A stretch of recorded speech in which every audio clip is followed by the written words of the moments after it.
The dust had not even settled before Lash Grimtusk put her back against the marriage post and drew her long knife, and Thomas Fletcher was already running toward her instead of away. The riders came down Scaldwater's main street at a hard trot, banners snapping with the black cinder sigil of the Purity Tribunal, hooves striking sparks off the cobbles that had been laid, ironically enough, by Thomas's own father 20 years before. Steam rolled up from the bathhouse gutters and curled around the horses' legs like something alive, and the whole square smelled of sulfur and fear. Townsfolk scattered to the boardwalks. A dog barked itself hoarse. And in the middle of it all stood Lash, 6.5 feet of muscle and old scars, her curved knife catching torchlight, refusing to run because running would only prove what the tribunal already believed about her kind. "Unbound orc," the lead rider called out, reining his horse so hard it reared. He was young for a warden, with a soft chin and a cinder badge too polished for a man who had actually seen the mountains he claimed to be purifying. "Unbound orc, transient, no writ of residence. By the order of the cinder writ, you are seized for the tribunal's questioning." "I have walked this valley longer than you have owned that coat," Lash said, and her voice had the low, rolling burr Thomas had not heard in 10 years but would have known blind, deaf, and half dead. "Come and seize me, boy, and see how long your arm stays attached to your shoulder." 2 more riders fanned out behind the first, crossbows lowering. That was when Thomas shoved through the crowd, his leather farrier's apron still tied at his waist, hammer still through his belt loop, and put himself between the drawn strings and the woman he had spent a decade trying very hard not to think about. "Hold," he said, and his voice cracked because he had not raised it in years and had forgotten how. "Hold, damn you, she is bound to me." The young warden blinked at him the way a man blinks at a mule that has suddenly started reciting scripture. "Bound how, farrier?" Thomas did not have an answer ready, because 10 seconds earlier he had not known he was going to say it. But Scaldwater was an old town, older than the tribunal, older than most of the crowns that had ever claimed this valley, and it had its own laws written into wood before anyone had thought to write them onto parchment. He turned and looked at the marriage post standing at the center of the square, its old oak trunk banded in iron, its surface carved from root to crown with 100 years of names, lovers who had come to this valley with nothing but a wagon and a wanting, and had sealed their vows the only way the frontier ever allowed, by cutting their names side by side into living wood, in front of witnesses, because no priest had ever bothered to ride this far into the steam and the stone. "Under Scaldwater's founding charter," Thomas said, louder now, finding the ground under his own feet, "a marriage carved on that post, witnessed by 2 of the town, stands as legal as any temple rite. Ask your own tribunal clerk. It has never been struck down, not once, not in 80 years. The warden's eyes flicked to the post, to the crowd, to Lash's knife, to the hammer through Thomas's belt. Somewhere behind him an older voice, cracked with age but iron underneath, called out, "He is not lying, warden. I have sat magistrate in this town for 30 years. The charter stands. Let them carve, and you may witness it your own self if you doubt it." That was Magistrate Corin Hale, pushing his way to the front on a cane, his nightshirt still tucked half into his breeches because he had clearly been roused from bed by the hoofbeats. The warden's jaw worked. He was young, and he was cautious, and he had clearly not been told what to do if the frontier's old laws collided with the tribunal's new ones. "You have until the carving is finished," he said finally, "and then I will judge whether it is genuine." Thomas did not let himself think. He crossed to the post, pulled the small chisel from the pouch on his belt, the one he used for trimming hoof and shaping shoe, and pressed the blade to the wood beside his own name, which some cousin had carved there for a joke 15 years ago and never bothered to correct. His hand was shaking. The torchlight was bad, and the steam kept drifting between him and the grain, and Lash was standing 2 feet away with her knife still drawn, watching him with an expression he could not read at all, and he had not carved a woman's name into anything in his entire life. He knew her name. Of course he knew her name. He had said it into his own pillow more nights than he would ever admit. But knowing a sound and cutting it correctly into oak with a shaking hand while 3 crossbows watched him were very different things, and when he stepped back, breathing hard, chisel dust still clinging to his knuckles, what he had actually carved read Lash Grimtusk, the second vowel gouged wrong, the last letter of her clan name dragged into a shape that was not quite a K and not quite anything. The warden leaned down from his saddle to squint at it. That is not her name. It is close enough, Thomas said, too fast, too desperate. It is wrong, the warden said, and something like triumph crept into his soft chin. Lash Grimtusk looked at the post.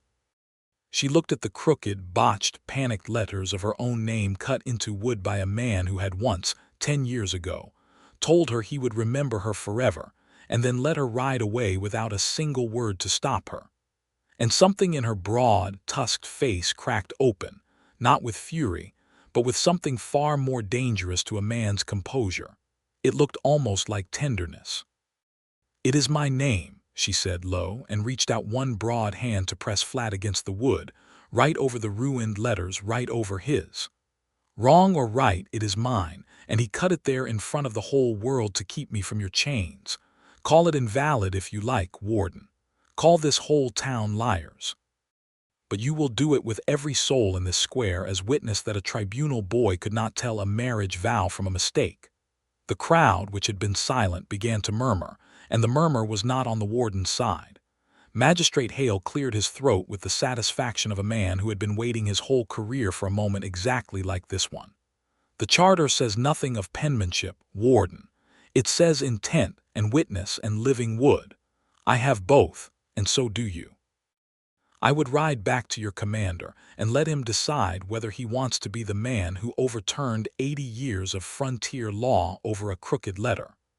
The warden's horse stamped and blew.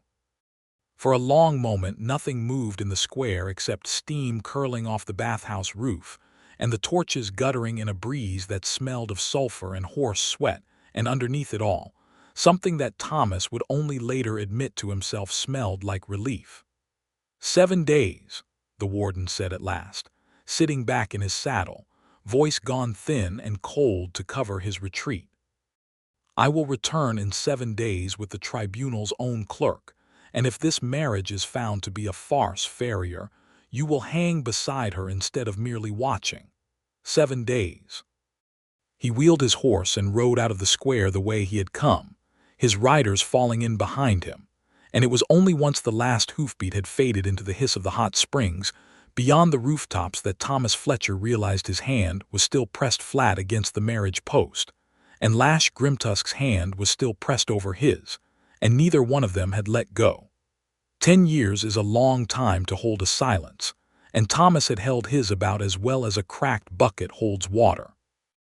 He had been 19 the first time he saw her, a green apprentice under old Garrick Voss's roof, learning to read a horse's leg the way other boys learned their letters, and she had ridden into the old garrison yard as part of the Allied war band that the Crown had, in that brief strange season of peace, actually trusted to fight beside human cavalry against the raiders coming down out of the eastern passes. She had been 19 herself, or near enough, all long limbs and reckless grin, already carrying 2 knife scars and a reputation for laughing at officers twice her rank. She had brought her mount to his forge with a shoe half torn away, and had stood over his shoulder the entire time he worked, asking him questions no other soldier ever bothered to ask a farrier, about the shape of a hoof, about the give of iron, about why he flinched when the garrison boys called him a woodcutter's son behind his back. They had spent one whole summer finding excuses to be near each other. She would bring lame horses that were not lame. He would linger at the picket line after his work was done, telling himself he was checking his shoeing, when really he was only there because she would come and lean against the rail beside him and talk about her mother's war camp and the mountains beyond the Vale. And he would talk about nothing at all, because his life had been small and hers had been enormous, and he had been terrified that if he opened his mouth about his own smallness, she would simply stop coming.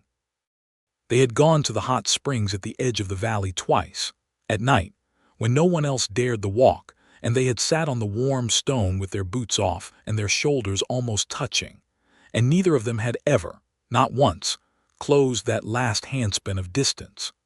Then the treaty that had brought her warband to the valley expired.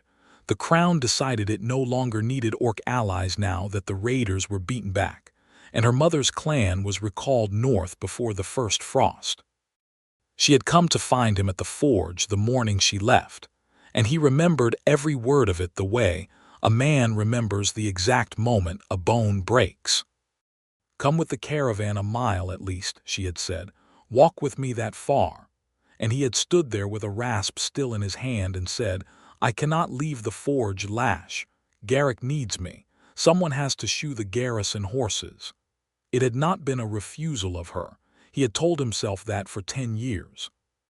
It had been fear, plain fear, of what it would mean to walk beside a warband's daughter in front of the whole garrison, and admit what he felt. Fear that she would laugh, fear that her mother would forbid it. Fear that he was a farrier's boy with dirt under his nails and she was going to be a chieftain someday and had no earthly use for him. So he had let her walk away with nothing but a small nod between them, and she had looked back once, and he had not run after her, and that had been that. He had told himself in the years since that she had certainly forgotten him. He had heard, second-hand, through drovers and traders passing through the valley, that she had gone on to fight in a dozen border skirmishes, that she had earned a name for herself as a scout no ambush could catch, that she had never married. He had told himself that last part meant nothing, because a woman like Lash Grimtusk did not need to marry anyone. And now here she was, 10 years older, 10 years harder, standing in his town square with her hand pressed over his on a post that now bore her name spelled wrong, and she had let him claim her rather than let the tribunal take her, which meant either that she trusted him with her life, or that she had simply had no other choice. "You could have run," he said quietly, once the square had begun to empty and the two of them were left standing there in the guttering torchlight. "I do not run," she said. "Not from tribunals, not from most things." Her thumb moved just slightly against the back of his hand, and his whole arm went warm to the shoulder. "You still smell like a forge, Thomas Fletcher. You still fight 3 men at once with a look on your face like you are bored," he said, and it startled a laugh out of her, short and rough, the same laugh he had spent 10 years failing to forget. She finally drew her hand back, and the cold night air rushed into the space it left, and she looked at the crooked letters of her own name and shook her head slowly. "You always did have terrible handwriting. I was never carving a wedding vow with 3 crossbows pointed at your chest before," he said.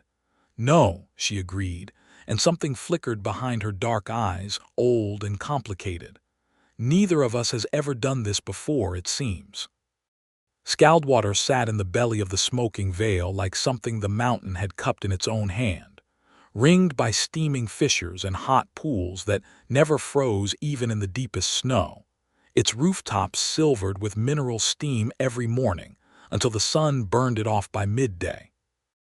It had been founded by settlers chasing rumors of healing waters, and it had grown into a garrison town almost by accident, because the Crown had needed a fortified post to watch the eastern passes and Scaldwater's boiling springs, meant the cavalry could keep its horses warm, and its men fed on fish from the sulfur-fed streams even in the cruelest winter.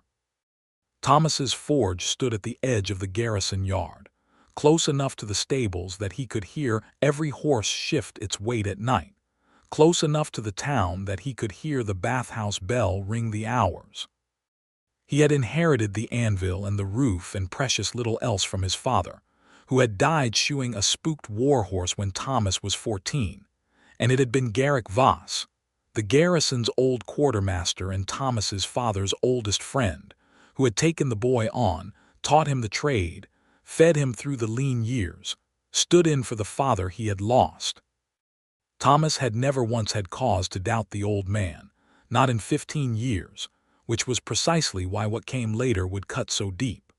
The morning after the marriage post, Thomas woke to find Lash already awake, sitting on an overturned feed bucket just inside the forge door, sharpening her knife with slow, even strokes, watching the street through the gap in the shutters like she expected the warden to come back before his 7 days were up.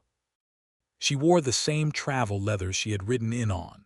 A sleeveless jerkin of dark, oiled hide lay snug over her chest and ribs, riding trousers tucked into worn boots, both forearms wrapped in leather bracers scarred from old blade work, a broad belt slung low on her hip holding the curved knife and a second, smaller blade.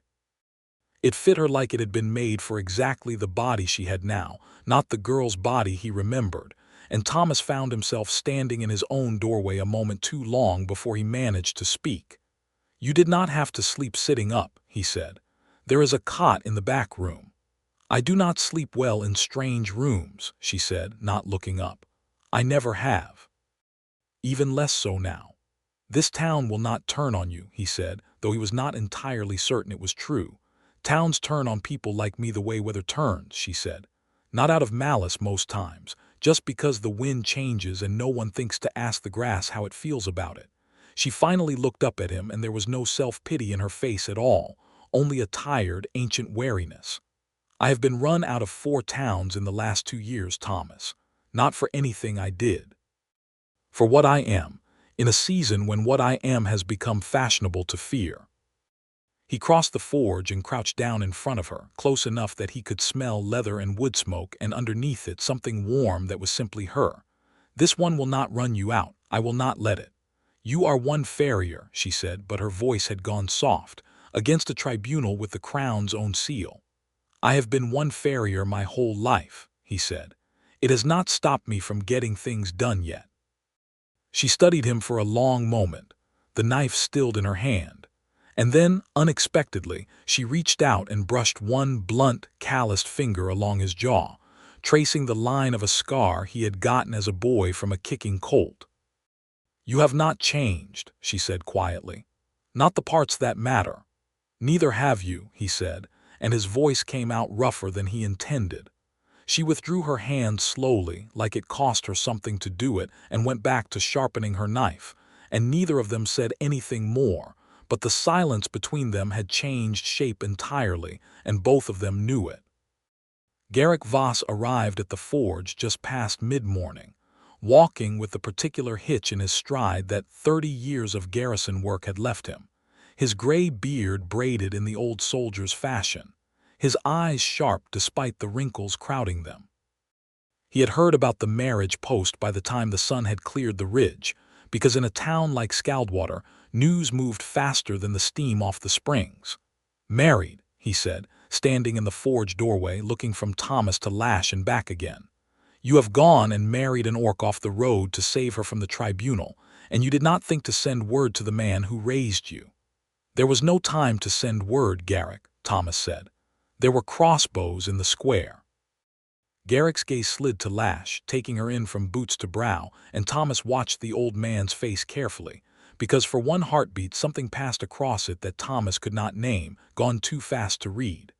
Then Garrick smiled, warm and familiar, the same smile that had gotten Thomas through his father's funeral. "Well," Garrick said, "I suppose the boy has finally done something interesting with his life.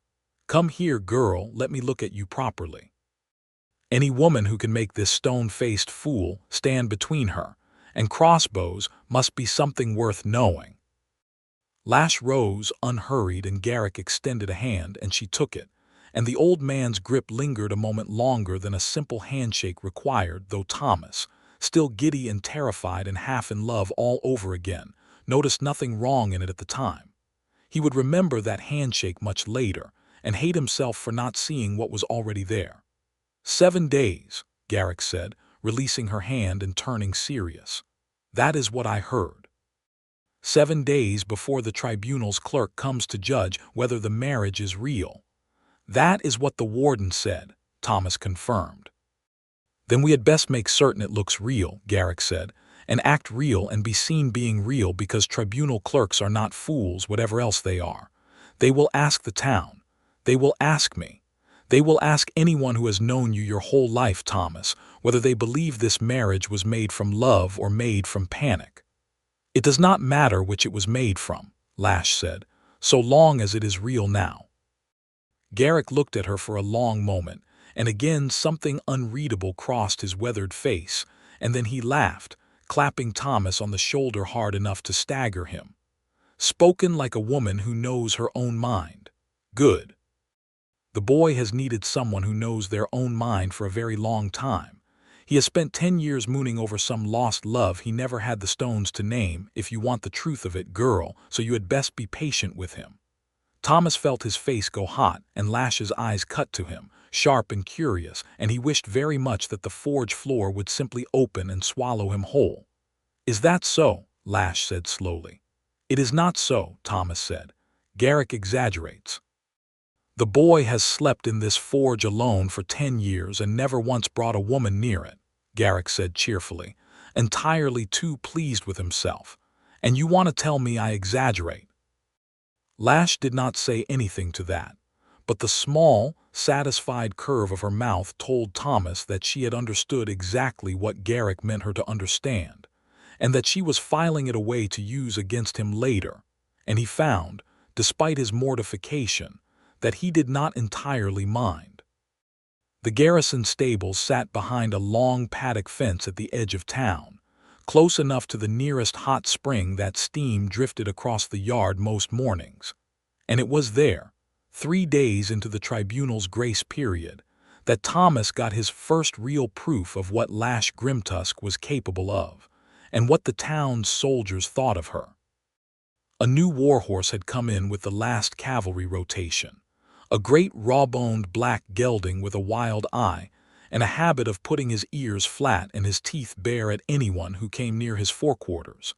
And 3 of the younger troopers had spent the better part of an hour trying to get a lead rope on him without success, cursing and circling, and finally standing well back.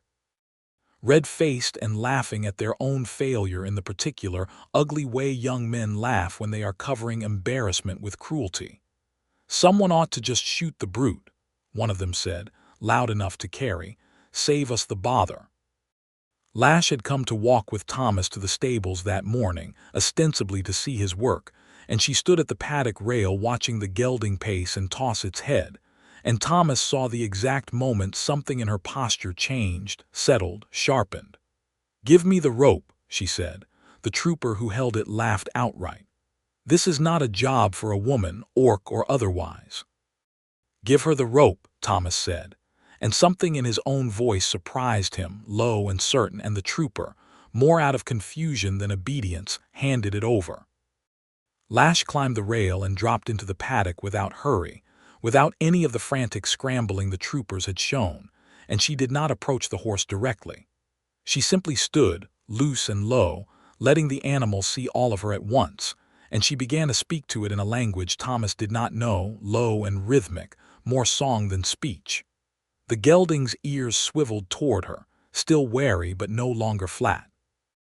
It took nearly 10 minutes, and the troopers grew quiet watching, their earlier laughter dying somewhere in their throats, and then the horse lowered its great head and let her lay one broad hand against its cheek, and the paddock, which had been full of shouting and cursing not a quarter-hour before, went utterly silent except for the horse's slow, blowing breath. "He is not wild," Lash said, over her shoulder, not looking at the troopers at all. "He is afraid. Someone beat him for shying before he came to you. Beat a creature enough for being afraid, and it stops trusting that fear will ever be forgiven, so it fights instead of flinching." She stroked the horse's long face, and it leaned into her hand like a child leaning into comfort. "You do not fix that with rope and shouting. You fix it the same way you fix anything that has learned not to trust, slowly, and by staying, even when it tries to make you leave." She looked up then, directly at the trooper who had suggested shooting the animal, and something in her gaze made the young man take an actual step backward. "I did not come to your town to be shot either," she said, mild as anything. "So you might keep that in mind next time you decide something afraid deserves a bullet instead of patience." Thomas found, watching her, that his chest ached with something that was not quite pride and not quite desire but some fierce tangled cousin of both, and when she climbed back over the rail and handed the rope to the stunned trooper, she caught Thomas's eye and something passed between them, warm and private, that had nothing at all to do with the horse. "You did not tell me you could gentle war horses too," he said as they walked back toward the forge. "You never asked," she said. "You never asked much of anything 10 years ago. You only ever watched me and hoped I would notice." "I noticed you noticing," he admitted. "I was a coward about it." "You were young," she said. "So was I." "We are neither of us young now." "No," he agreed, and reached for her hand before he could think better of it, and she let him take it, her rough, calloused fingers folding around his, and they walked the rest of the way to the forge like that, in a silence that felt, for the first time in 10 years, like it was not full of things unsaid, but simply full. The night before the tribunal's grace period ended, Thomas could not sleep, and he found Lash awake as well, standing alone in the square, in the pale light of a half-moon that turned the steam rising off the bathhouse gutters silver, standing in front of the marriage post with her arms crossed, staring at the crooked letters he had cut into it. He came and stood beside her without a word, and for a long time neither of them spoke, the only sound the distant hiss of the springs and the occasional stamp of a picketed horse. "I have been thinking about this all week," she said finally, reaching out to trace one blunt finger over the ruined letters of her own name. "You cut this wrong because your hand was shaking, because there were crossbows on us, not because you did not know me. I know you better than I know my own name most days," he said. "I have known your name for 10 years, Lash. I did not need a chisel to remember it. I needed steady hands, and I did not have them because I was terrified they would take you before I finished." "I know," she said. "I have known that since the moment you stepped in front of those crossbows." "I am not angry about the letters, Thomas." She turned to face him fully then, and in the moonlight her tusks caught a faint silver gleam, and her eyes were dark and steady and entirely unguarded, in a way he had never once seen them in all the years he had known her. "I am only tired of everything between us being unfinished. 10 years ago I walked out of this valley with my name unfinished in your mouth, and now it sits unfinished on this post, and I do not want anything left unfinished between us anymore. Not this. Not us." She drew the small knife from her belt, not her long blade but the finer one, honed for delicate work, and pressed it to the wood beside his ruined carving. "Give me your chisel," she said. "I have carved my own name onto war markers for the dead of my own warband more times than I care to count. I know exactly how it should look." He handed it over without hesitation, and she worked with a steadiness his own hands had utterly lacked, sure and unhurried, the moonlight catching the fine dust that curled away from the blade, and Thomas stood close beside her and watched her correct every wrong letter he had made, watched her draw the proper shape of the vowel he had botched, the proper curve of the K he had dragged into nothing. And when she was finished the wood read cleanly, Lash Grimtusk, beside Thomas Fletcher. And something in his chest cracked open entirely. She stepped back, studied her work for a long moment, and then slowly, deliberately, she leaned down and pressed her lips to the fresh chisel marks, to the pale raw wood where her corrected name now sat, and Thomas felt his heart stop dead in his chest at the sight of it, this fierce, proud, terrifying woman kissing wood as though it were something sacred. "Why did you do that?" he asked, when he found his voice again. "Because you tried," she said simply, straightening, turning to face him, so close now that he could feel the warmth radiating off her skin in the cold night air. "You tried to save my life with a chisel in your shaking hands, and you got it wrong, and you did not care that you got it wrong. You only cared that you got it done in time. No one has ever tried for me like that, Thomas Fletcher. Not once, in all the years I have been running. I am not kissing the marks because they are perfect. I am kissing them because they are yours, and because I have wanted to kiss something of yours for 10 years and never let myself." He reached up slowly and cupped her jaw in his palm, feeling the strength in her, the warmth, the faint scar along her cheekbone he did not remember from before, and she did not pull away. She leaned into his hand the way that black gelding had leaned into hers. "You could have anyone," he said low, almost helpless. Any man, any warrior, anyone with more to offer than a forge and a crooked chisel hand. Why me? Why now? Because you are the only one who ever stood between me and a blade without being asked to, she said. And you did it twice, 10 years apart, and neither time did you hesitate. I do not want anyone. I have never wanted anyone, not the way I want you, not in 10 years of trying very hard to convince myself I did not.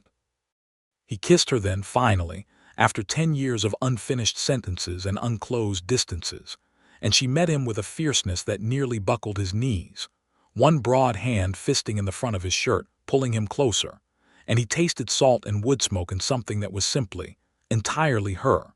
And when they finally broke apart, they were both breathing hard, foreheads pressed together, and the marriage post stood beside them with both their names carved clean and true, no longer unfinished at all. The tribunal's clerk arrived precisely on the 7th day. A thin, colorless man named Braille who carried a ledger under one arm and asked more questions than the warden had thought to ask. And Thomas answered every one of them with his hand wrapped around Lash's, standing at the marriage post in front of the assembled town. And Magistrate Hale vouched for the charter. And the crowd, which had grown genuinely fond of watching the two of them walk the streets together over the past week, murmured its own quiet support, and the clerk, finding nothing to fault in the carving, nor the witnesses, nor the charter itself, marked his ledger and rode away without incident. For 9 days after that, Scaldwater settled into something almost like peace. Lash took work at the stables, gentling the garrison's most difficult horses, and the troopers who had once mocked her began, grudgingly, to seek her out for advice.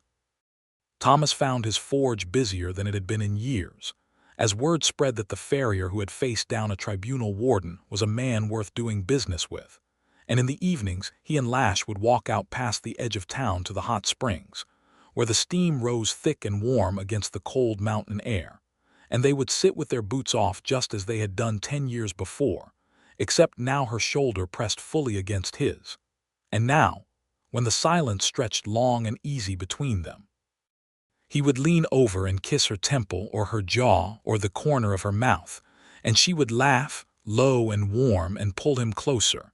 It was Garrick who ruined it. The betrayal came on a market morning, with the square full of stalls and traders, and the smell of roasting chestnuts drifting from a brazier near the well, and Thomas would remember every detail of it for the rest of his life, because it was the morning the ground fell out from under everything he thought he knew.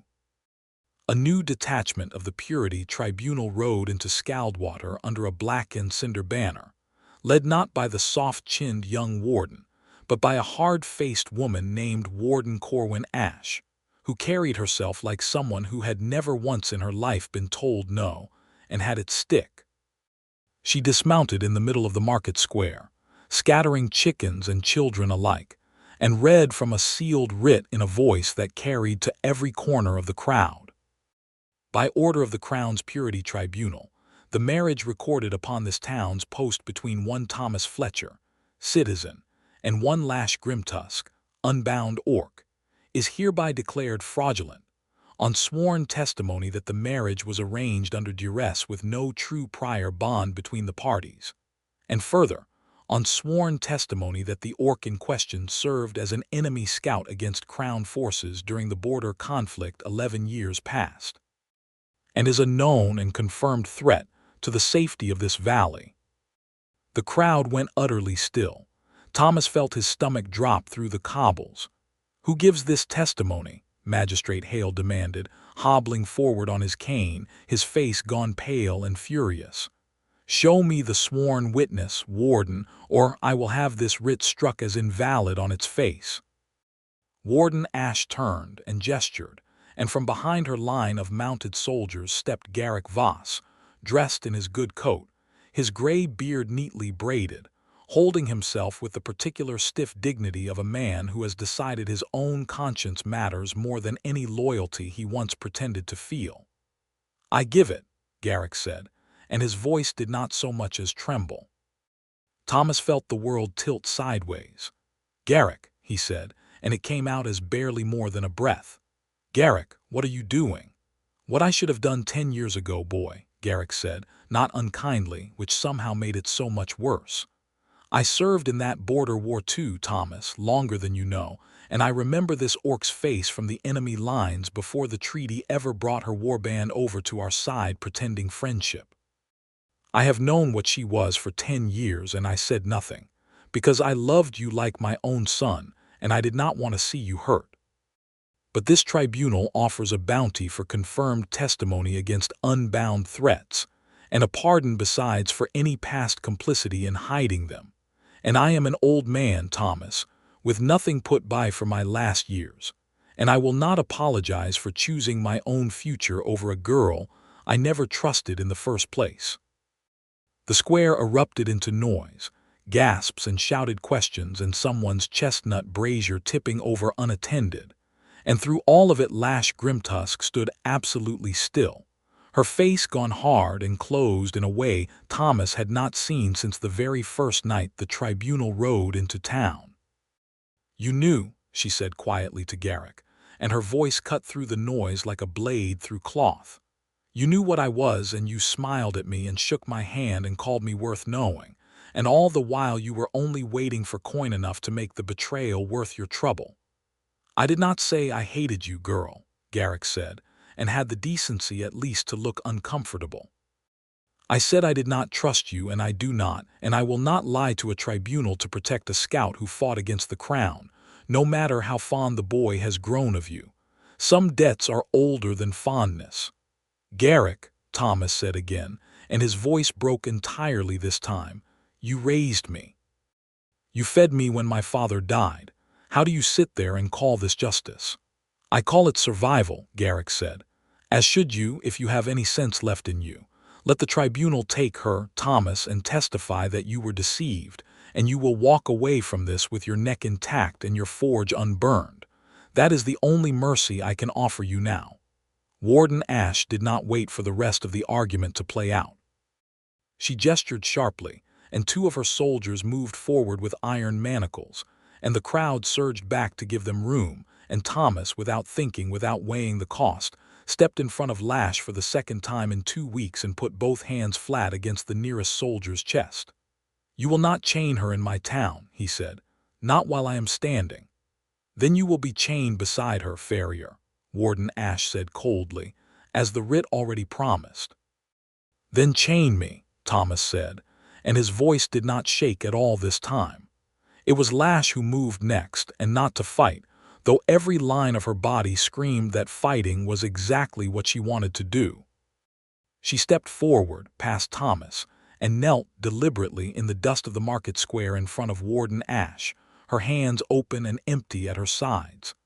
"I will not run," she said, loud enough for the whole square to hear, "and I will not fight your soldiers in front of children who have done nothing to deserve seeing blood spilled in their market square. But I will say this where every soul here can hear it. I served no enemy against this valley. I served my own mother's war band under a crown treaty that your tribunal has conveniently forgotten existed, fighting the same raiders that would have burned this town to ash 11 years ago, had my people not bled beside yours to stop them. If Garrick Voss remembers my face from those years, he remembers it wrong, or he remembers it in lies, because coin has made his memory convenient."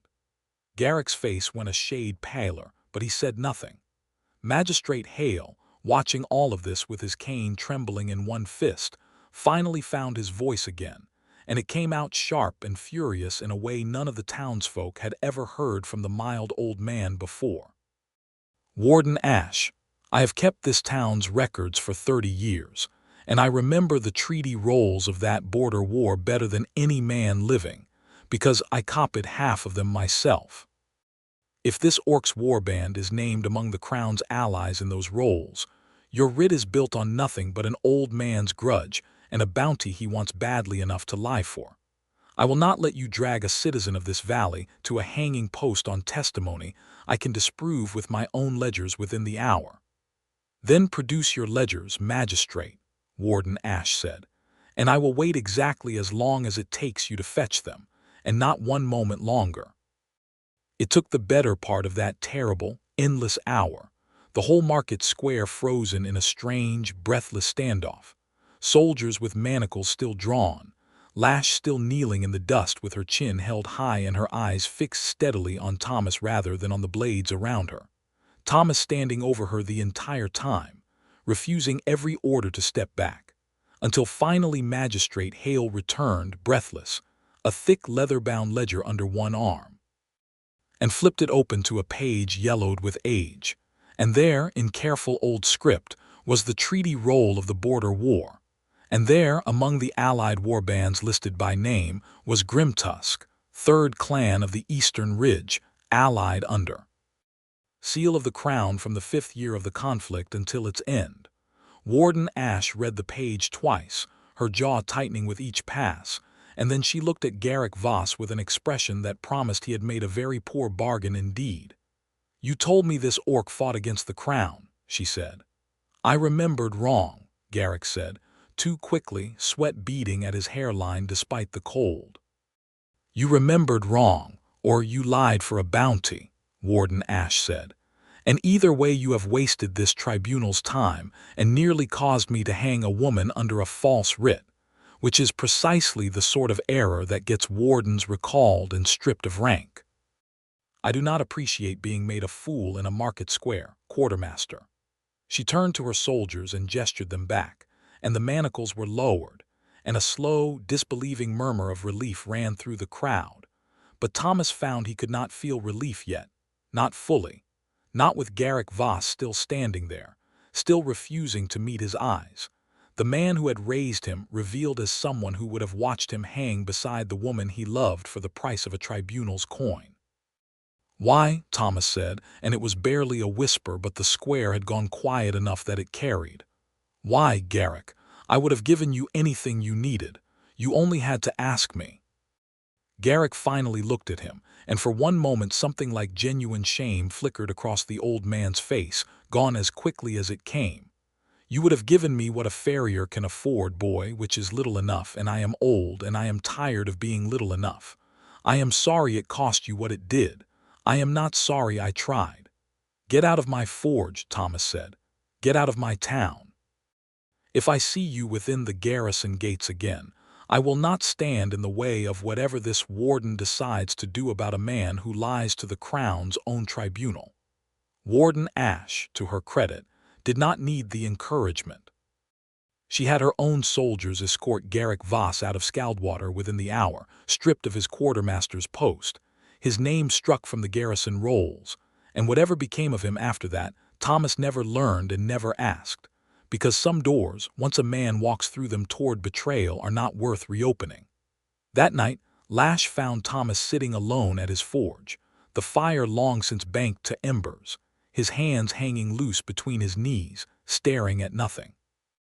"He was the closest thing to a father I had left," Thomas said, without looking up, "and he would have let them hang you and called it survival." Lash crossed the forge floor and knelt in front of him, taking both his hands in hers, her thumbs tracing slow circles over his knuckles. "You did not let him," she said. "That is what matters, not what he was willing to do, what you were willing to do instead." "I almost lost you today," he said, and his voice broke on the word almost. "I stood there and watched them draw manacles, and I could not do a single thing to stop it except stand in front of you and hope that was enough." "It was enough," she said fiercely, gripping his hands tighter. "It has always been enough, Thomas. You do not understand what it means, to a woman who has spent her whole life being strong because no one else would be strong for her, to have a man stand in front of a blade for her not once but twice and mean it both times." She lifted his hands and pressed them to her own chest over her heart, which beat hard and steady beneath her palm. "I have fought 100 battles and feared almost none of them. I feared today. Not for myself, for you. Because I have finally found something worth losing, and I did not know until today how much that would terrify me." He pulled her into his arms then, and she came willingly, folding herself against him despite her size, despite her strength, letting him hold her the way she had probably not let anyone hold her in years, and they stayed like that a long while, the embers glowing low and warm beside them, until the shaking finally left both their bodies. Warden Ash did not leave Scaldwater immediately. Whatever else could be said of her, she was thorough, and thoroughness meant she stayed 3 more days to review the garrison's records herself, to speak with the magistrate at length, to satisfy herself that no other false writs had been smuggled through her tribunal on the strength of an old man's grudge. It was on the second of those 3 days that she summoned Thomas and Lash to the garrison commander's own quarters, a low stone building at the edge of the yard with a peat fire always burning in its hearth, and it was there that the bargain was struck that would decide the whole shape of their future. Commander Alaric Vance, a broad, weathered man who had led the Scaldwater garrison for a dozen years, sat behind a plain wooden table with Warden Ash beside him, and he did not waste time on pleasantries.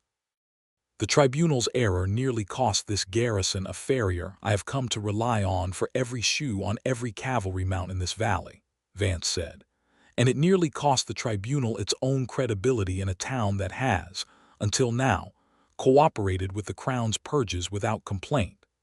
I have no interest in seeing either of those things happen again, but I will not pretend the tribunal's underlying concern is entirely baseless, Fletcher. There are unbound folk moving through this valley who genuinely do mean it harm, and the Crown will keep sending wardens to hunt them whether we like it or not. Lash is not one of them, Thomas said immediately. I know that now, Vance said. The question is how we make certain no future warden, no future clerk, no future old quartermaster with a grudge and an empty purse ever gets to raise this question again. He glanced at Warden Ash, who nodded once, granting him the floor. I am prepared to offer terms. Full legal recognition of the marriage post carving, entered into the garrison's own records this time, not merely the town's, which the tribunal cannot so easily dispute. A permanent strike of Lash Grimtusk's name from every purge roll in this district, sealed with my own commander's mark. And should she agree, a formal commission for her as scout and guide to this garrison's mountain patrols, a paid Crown position, which grants her the same protections as any soldier under this roof, protections no future tribunal could touch without going through me first. And in exchange, Thomas said warily, because he had learned enough of the world to know that bargains this generous never came free. In exchange, Vance said, you shoe every cavalry mount in this garrison, farrier and remount alike, at half your usual rate, for the next 5 years, and you take no other contracts that would pull you away from that duty. And she rides the eastern passes when I need eyes I trust out there, which, given the raiders still testing our borders every spring, will be more often than either of you would like. He leaned back in his chair. It is not a small ask.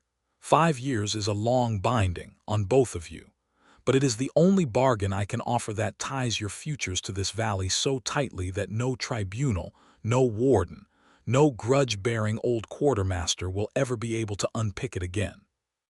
I am, in effect, asking you both to become so useful to this garrison that removing either of you becomes unthinkable. Thomas looked at Lash.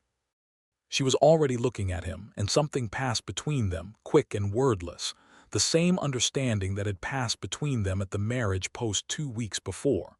5 years shoeing horses is nothing, Thomas said slowly, if it means she never has to run again.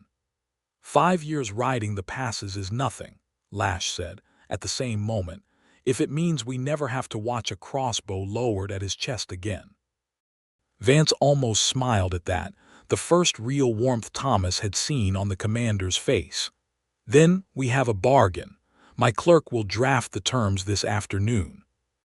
I would like both your marks on it before Warden Ash rides out tomorrow, so that this district's tribunal records show, in the Crown's own hand, that this marriage and this woman's place in this valley are settled beyond any future dispute. They signed the bargain that same afternoon in the commander's own quarters, with Warden Ash herself as witness.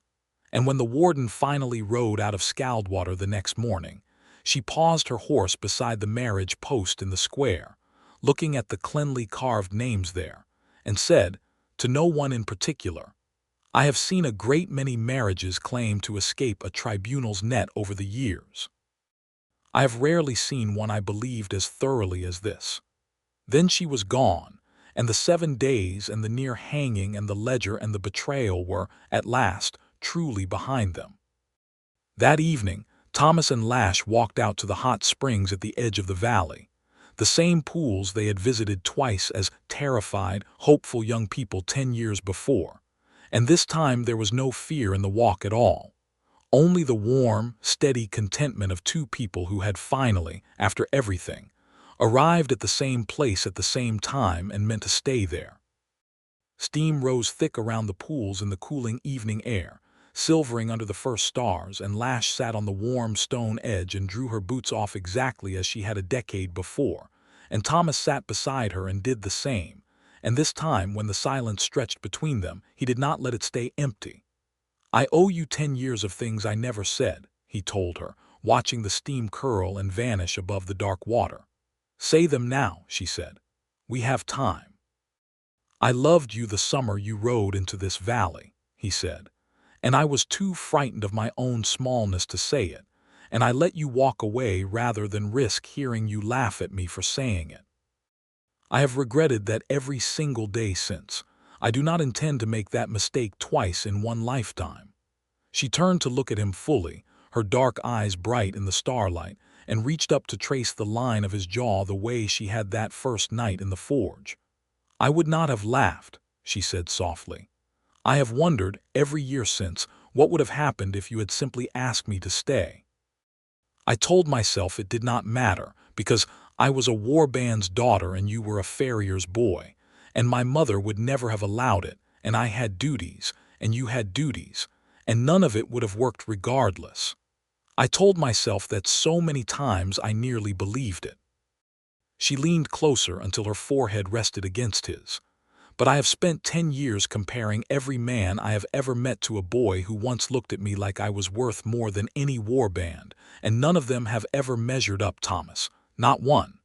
"You are not comparing anymore," he said. "You have me now, all of me, whatever that is worth." "It is worth everything," she said, and kissed him, slow and deep, one hand fisting gently in the front of his shirt, pulling him down with her into the warm water, steam wreathing around them both. And this time there was no Chisel, no crowd, no crossbows, no ledger, only the two of them, unhurried at last, 10 years of denial finally, fully spent. Later, wrapped in a blanket on the warm stone with the fire of the nearby watch lamp flickering low and the mountain quiet all around them, Lash traced one finger idly along the back of his hand, tracing the calluses there, the small burned scars from a lifetime at the forge. "I want to tell you something," she said, "and I want you to understand I do not say it lightly." "Tell me," he said. "Among my mother's people," she said, "a warrior does not simply marry. She claims, and she is claimed, and the claiming is meant to last through every hardship a life can offer, not merely the easy seasons. I have watched you stand between me and a tribunal's blades twice in 2 weeks, Thomas Fletcher, without once flinching, without once asking whether I was worth the risk. That is a claiming, in every way my mother's people would recognize it, chisel marks and marriage posts and crown bargains aside. I am not merely your wife by a frontier charter. I am yours, the way my people mean it, all the way down for as long as I live." "Then I claim you the same way," he said, "all the way down for as long as I live." And she smiled against his shoulder, and the steam rose around them, and the mountain held its quiet. And for the first time in either of their lives, neither one of them felt even the smallest bit alone. The bargain held. 5 years was a long binding, as Commander Vance had said, but neither of them counted the seasons as a burden. Thomas shoed every mount that came through the garrison gates, and his forge grew known through the whole district for it, and no tribunal ever again rode into Scaldwater looking for Lash Grimtusk's name on any roll, because it had been struck clean away, in the commander's own hand, sealed and witnessed, and utterly beyond dispute. Lash rode the eastern passes each spring and summer, and came home each time to a forge with a fire always burning and a man always waiting at the door. And the town, which had watched her kneel in its dust, once with a tribunal's manacles hovering over her wrists, came instead to watch her ride out each season as one of its own, cheered from the boardwalks the same as any soldier. The marriage post still stood in the center of the square, its iron bands a little more rusted each year, its 100 years of names a little more faded, except for two, cut clean and true and never once disturbed again, Thomas Fletcher and Lash Grimtusk, side by side, exactly as they should have been carved from the very start, and more than once in the years that followed. Travelers passing through Scaldwater on their way to somewhere else would pause at that post and ask about the story behind the fresh, careful correction beneath the older, crooked scar of a letter. No one had ever bothered to sand entirely away, and the townsfolk, every single time, would smile and tell them it was a love story worth hearing in full, and settle in to tell it.